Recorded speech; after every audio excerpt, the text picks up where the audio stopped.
Bismillahirrahmanirrahim. Assalamualaikum warahmatullahi wabarakatuh. Alhamdulillah, puji syukur kehadirat Allah Subhanahu wa taala. Shalawat dan salam kepada Rasulullah. Alhamdulillah kita bertemu lagi dalam lanjutan pelajaran ilmu faraid, dan insya Allah kita akan membahas tentang cara menghitung warisan cara aul. Sebagaimana sebelumnya sudah kita ketahui bahwa aul itu pengertiannya adalah terjadinya kekurangan harta. Jadi maksudnya adalah ketika ahli waris itu sudah bagian-bagiannya sudah kita bagi, ternyata di ujungnya ternyatanya kelebihan hartanya. Jadi ketika kita sudah mengetahui bahwa jika lebih besar pembilang dari penyebut, itu berarti aul. Harus pakai cara aul, tidak bisa pakai cara biasa. Misalnya begini contoh. Suami karena tidak ada anak, dia mendapat setengah. Dua saudari kandung mendapat 2/3.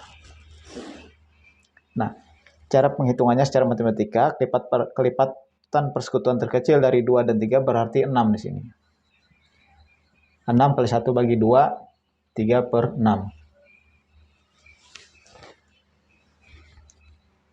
6 kali 2, 12 bagi 3, 4/6. 4/6.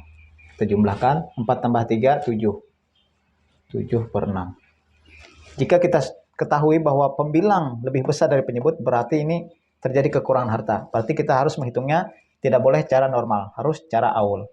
Kalau cara normal akan terjadi kekurangan harta. Contoh kita cara normal.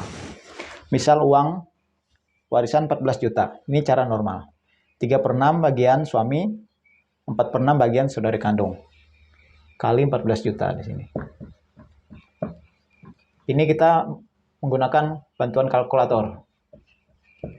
Ini sudah saya siapkan di sini. 14 juta kali 3 bagi 6. 14 juta kali 3, 42 juta.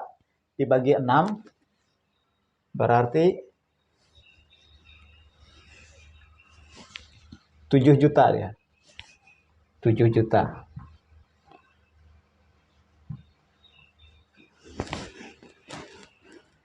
Kemudian 14 juta kali 4 bagi 6, hasilnya 9.300.000. Ini sudah saya sediakan karena pakai kalkulator. 9.300.000. Kita jumlahkan. Hartanya ada 14 juta. Kita jumlahkan di sini. Kita lihat. Ini cara biasa kita hitung. 7 juta tambah 9.300.000. Berarti ada 16.300.000. Sementara hartanya cuma 14 juta, berarti kurang ini. Berarti hartanya kurang. Kalau kita paksakan, kita serahkan dulu 7 juta kepada suami, berarti bagian saudari kandung dia akan kurang.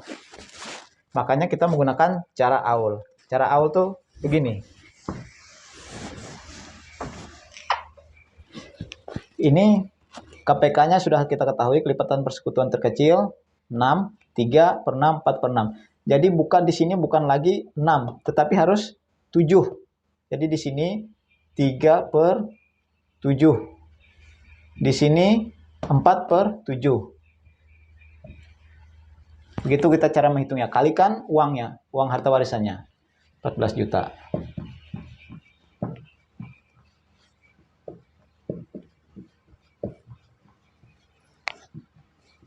Jadi tidak bisa kita langsung 6 di sini. Terjadi kalau kita paksakan 6 secara biasa, dia kekurangan harta.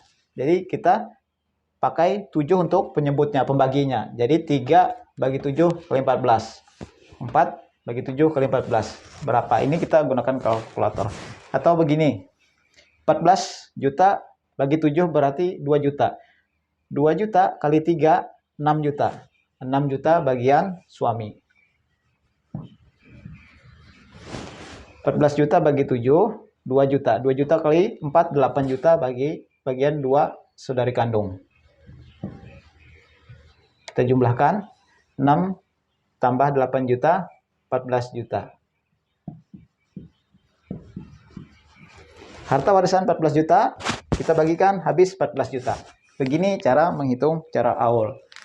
Jadi tidak bisa kita langsung 3/6 bagian suami kita serahkan, yang kasihan saudari kandung, ataupun sebaliknya kita bagikan kepada saudari kandung dulu, bagiannya yang kasihan si suami, akan kecil bagiannya. Tetapi jika secara aul kita menghitungnya, yang asalnya di sini 6, pembaginya 6, jadi 7, kita pindahkan sini, 3/7, 4/7, maka kekurangan harta itu ditanggung semua ahli waris. Jadi semua akan mendapat haknya masing-masing. Dan harta itu akan terbagi habis. Ini cara menghitung cara aul. Jadi perlu diingat, jika kita temukan dalam hitungan matematika itu 7/6, di sini lebih besar dari di sini. 7/6 ini dengan harta aul.